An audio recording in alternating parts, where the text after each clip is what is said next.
Makebi Zulu breaks silence on Zambia's political crisis. UPND has always been violent. Stop victim. Tonight, Makebi Zulu has launched one of his most explosive attacks yet, accusing the ruling UPND of being a violent grouping that has pretended to be the victim for years. But is this political truth-telling, or a strategic attempt to reshape the narrative? Why did Makebi choose this moment to escalate his criticism? And how is the UPND responding to these powerful allegations? As Zambia edges closer to the 2026 elections, tensions are rising, and statements like this could shift the political atmosphere dramatically. Stay with me, because what Makebi said next shocked even those in his own party. Good day, viewers. Welcome to another edition of InspirAfrica Official. I'm Nakash. Well, it's been quite a week here in Zambia, hasn't it? The political temperature continues to rise as we approach the 2026 elections, and today, we have a story that's sending shockwaves across the nation. The revelation that has stunned political observers across southern Africa. In the dimly lit streets of Kabwe, on an afternoon that would forever mark a turning point in Zambian politics, cameras captured a scene that many thought belonged to Zambia's darkest past. A senior political figure, dragged, beaten, hauled away like a common criminal. The videos spread like wildfire across social media. But it wasn't just another incident of political violence. It was the unraveling of a carefully constructed narrative that had sustained the ruling party for years. What happens when the hunters become the hunted? What happens when those who built their political identity on victimhood suddenly stand exposed as the very thing they claim to fight against? How long can a party preach peace while its cadres unleash terror in the streets? And when a prominent lawyer and presidential aspirant finally breaks his silence, declaring that the ruling United Party for National Development has always been violent, always been playing victim, what does that say about the democracy we thought we were building? Could this be the moment that the facade finally cracks? Is Zambia witnessing the death of political pretense and the birth of something far more dangerous, or perhaps far more honest? These are the questions that hang in the air tonight as Makebi Zulu, lawyer, PF presidential hopeful, and increasingly vocal critic of the Hichilema administration, delivers his most explosive statement yet.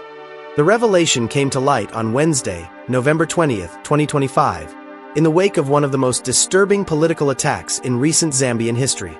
Just hours earlier, on November 19th in Kabwe, acting Patriotic Front President Given Labinda was violently attacked and allegedly abducted by individuals believed to be UPND cadres. Video footage, raw, unedited, and deeply troubling, showed Labinda being manhandled by a group of young men outside a building where he had been conducting an internal PF party meeting. The constitutional right to assemble, enshrined in Article 60 of the Zambian Constitution, had been brutally violated in broad daylight. The attack did not occur in a vacuum. It came at a moment of extraordinary tension within Zambian politics. The Patriotic Front, once the ruling party, has been embroiled in internal turmoil. Factions fighting for control, court battles over legitimacy, and a leadership convention that seems perpetually postponed. But more significantly, it came just 11 days after President Hakainde Hichilema himself was stoned during a rally in Chingola on November 8th. An incident that sparked calls for retaliation from within UPND ranks. Lusaka Province UPND chairperson Anderson Malangeni had described the Chingola stoning as a deliberate assassination attempt and threatened to mobilize 15,000 cadres to deal with those responsible. The specter of retaliatory violence had been raised publicly, and now it appeared to have materialized. The sequence of events was chilling in its progression. Saturday, November 8th, 2025. President Hichilema is stoned at a rally in Chingola. UPND officials express outrage and call for action. Weekend of November 16th to 17th.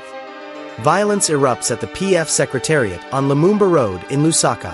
UPND youth storm the building, injure members, and destroy property while police officers stand by.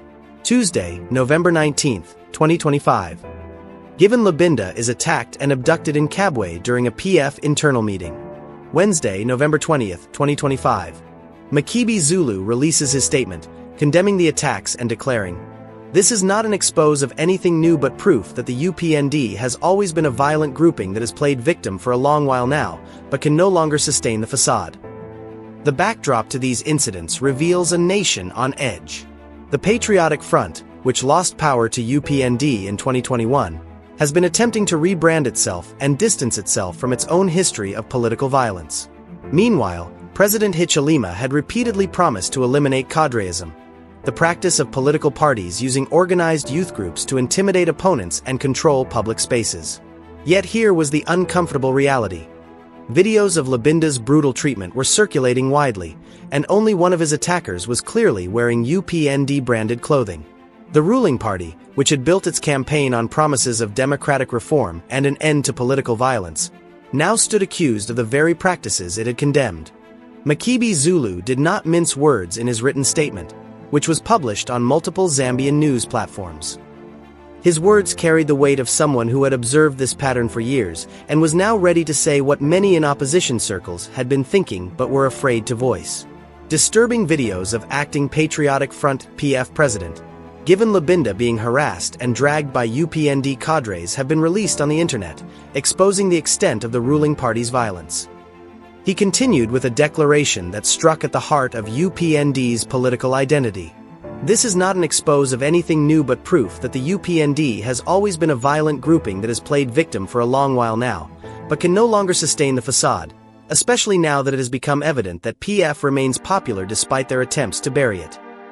The statement was both an accusation and a historical argument. Zulu was not merely responding to a single incident. He was reframing the entire narrative of Zambian politics over the past decade. The UPND, he suggested, had perfected the art of portraying itself as the perpetual victim of state violence under PF rule, all while harboring its own capacity for brutality. While the Patriotic Front rebrands from the unhealthy tag of violence, the UPND continues to expose itself and can no longer sustain its claims of having gotten rid of cadres. Then came the warning, delivered with the solemnity of someone who understands what political violence can do to a nation heading into an election. Such behavior is concerning and should not be tolerated, especially as we go towards an election period. We therefore condemn in the strongest terms the attacks on Honorable Lubinda and challenge the UPND leadership to do the same and control their cadres if at all they do not carry out such acts with the blessing of the party leadership. That final phrase, if at all they do not carry out such acts with the blessing of the leadership, was particularly damning. It suggested that the violence was not merely the work of rogue elements, but potentially sanctioned from the top. Political activist Michael Zephaniah Fairai, writing for the Zambian Observer, echoed Zulu's concerns in even starker terms in his piece titled, "This is not politics, it is sponsored thuggery." What has emerged is an organized form of sponsored thuggery, emboldened by political protection and fueled by the silence of the very leadership sworn to protect this nation. Fairai directly invoked President Hichilema's own controversial statement from after the 2021 election. Zambians vividly recall President Hakainde Hichilema's own words, "We could have nailed them after 2021 because losing a general election is a crime." Whether said in jest or not, such statements embolden those who believe violence is a legitimate political tool. He then posed the question that has been haunting State House. Mr. President, where are you taking this country? If opposition political parties cannot meet, cannot organize, and cannot choose their leadership without being attacked, then Zambia is no longer a functioning democracy. Citizens First Party President Harry Kalaba, a seasoned politician who had served in both PF and opposition ranks, condemned the attack with equal force. This new culture, whether of abductions, harassment, or intimidation, must be nipped in the bud immediately, for it tarnishes Zambia's image in the eyes of the international community and undermines our long-standing reputation as a beacon of peace and democracy in the region. Kalaba's statement carried particular weight. He continued, "I call upon the UPND leadership to publicly and decisively denounce all acts of political violence and ensure that perpetrators are brought to book, regardless of their political affiliation. This violence must stop now. It has the potential to further escalate an already charged political environment, risking chaos and instability as the nation heads toward next year's general elections." Then came a reminder of what was at stake. Zambia has, for decades, been celebrated for its peaceful and orderly transitions of power, a legacy admired both regionally and globally. This impeccable record, built through the collective commitment of generations, should not be sacrificed by anyone for political expediency. From within the ruling party itself, dissenting voices began to emerge. UPND Member of Parliament Don Mwenda released a scathing statement directed at his own party's leadership. This message is not a request. It is a demand for immediate and uncompromised action. The violent attack on Honorable Given Lubinda by some of our own youths is an embarrassment to the party and an insult to the president's clear directive against caterism. Mwenda did not hold back. This nonsense must end today. Anyone involved must be fished out, exposed, and dealt with by the full force of the law. No protection, no excuses, no internal shielding. If we allow this culture of impunity to grow, then we must not deceive ourselves when the people punish us at the ballot in 2026. His warning was prophetic. Indiscipline has killed many parties before. It will kill ours too if we continue treating it with softness. But perhaps the most revealing testimony came from within social media discourse, where ordinary Zambians expressed their disillusionment. One commentator, capturing the mood of many, wrote, "If UPND cadres can abduct a senior political leader today, what will stop them from attacking journalists tomorrow? Civil society? Ordinary citizens? Violence, if not stopped, does not discriminate. It eventually consumes everyone, even those who believe they control it." The implications of Makebi Zulu's statement extend far beyond the immediate incident in Kabwe. His words represent a fundamental challenge to the political narrative that has dominated Zambian discourse since 2021. When UPND came to power, it did so on a platform that emphasized democratic renewal, rule of law, and an end to political violence. The party had spent years in opposition, enduring what it described as systematic persecution under the PF government. Police tear gas at rallies, arbitrary arrests of leaders including Hichilema himself, restricted movement and assembly, the closure of opposition media outlets. That victimhood narrative was politically powerful. It galvanized international support, energized the donor community, and created a moral framework that made UPND's 2021 victory feel like a triumph of democracy over authoritarianism. But Zulu's statement, coming at this particular moment, suggests that the victimhood was always more complex than publicly acknowledged. His claim that UPND has always been a violent grouping invites a reassessment of incidents from the opposition years that may have been attributed entirely to state provocation. Dr. Sishiwa, a Zambian political historian, has previously documented how political violence in Zambia has rarely been the exclusive domain of any single party.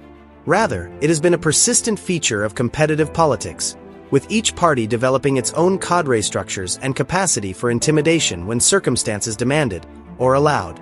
The question now is whether UPND, having attained state power, is following the well-worn path of previous ruling parties, using the instruments of state security, the latitude of police discretion, and the energy of party youth structures to consolidate control.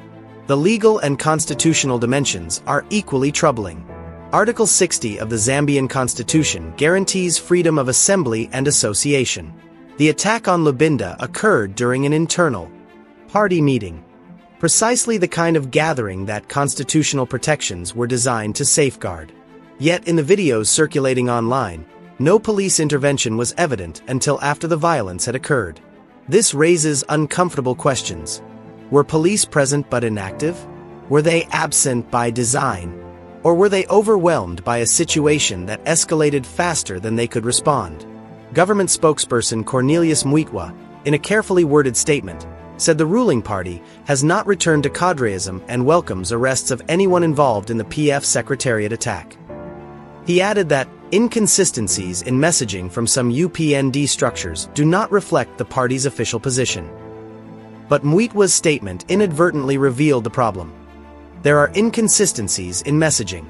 There are UPND structures acting independently of official directives. And those structures appear to believe they have license to act with impunity. The political timing is also significant. Zambia heads into 2026 elections in less than 14 months. The Electoral Commission of Zambia has already begun voter registration preparations. Civil society organizations have started pre-election monitoring. International observer missions are planning their deployments. If the current pattern of violence continues and escalates, the credibility of the 2026 electoral process could be fundamentally compromised. The Southern African Development Community, SADC, which has observer protocols for member state elections, will be watching closely. Indeed, the PF has already written to SADC warning of what it describes as shrinking democratic space, citing the Public Order Act enforcement, police conduct, and unresolved leadership disputes as evidence of institutional stress. The regional dimension matters. Zambia has long been celebrated as one of Africa's most stable democracies, a country that has never experienced a coup and has managed multiple peaceful transitions of power since independence in 1964. That reputation, carefully built over decades, is now at risk. Some political analysts suggest that the UPND government is caught in a bind of its own making. Having campaigned on promises to eliminate cadreism, it now faces pressure from its own base to respond forcefully to perceived provocations, like the Chingola stoning. But responding forcefully risks undermining the very democratic credentials that brought the party to power. Others argue that the violence is being deliberately provoked by PF factions seeking to discredit the government and create conditions for international intervention or electoral postponement.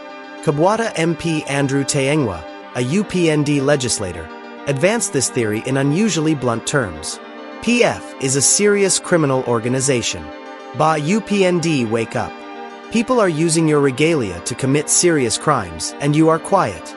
These moves are well calculated to discredit this government. His statement reflected a view circulating within some UPND circles that the Lubinda attack may have been staged or carried out by PF factions themselves, taking advantage of rising tensions inside the party. The evidence for this theory is circumstantial. Only one attacker was clearly wearing UPND-branded clothing. The incident occurred on the same day that internal PF disputes reached a boiling point, with former Secretary General Davies Mwyla rejecting Lubinda's recent appointments as illegal. And PF itself is fractured, with multiple factions competing for control ahead of a convention that may determine the party's survival. But this counter-narrative has gained little traction with independent observers, who note that similar patterns of violence have occurred at other locations, including the PF Secretariat attack and incidents in George Compound, all seemingly involving UPND-affiliated youth. The broader question is what happens next. If arrests are made, will they be impartial? Will both sides face accountability? Or will enforcement be selective? And perhaps most importantly, will President Hichilema himself speak directly to the issue, or will he continue to rely on party spokespeople while maintaining strategic silence? Zulu's statement forces these questions into the open. By declaring that UPND has always been violent, he removes the possibility of treating current incidents as isolated aberrations. He demands a reckoning with patterns, with history, with the uncomfortable truth that victimhood and perpetration are not mutually exclusive. Thank you so much for watching, viewers. This story is far from over. The political crisis in Zambia continues to unfold, and the implications of what we're witnessing now will shape the country's democratic trajectory for years to come. Makebi Zulu has thrown down a gauntlet. He's declared that the facade has fallen, that the UPND can no longer credibly claim the moral high ground on political violence while its cadres terrorize opponents in the streets.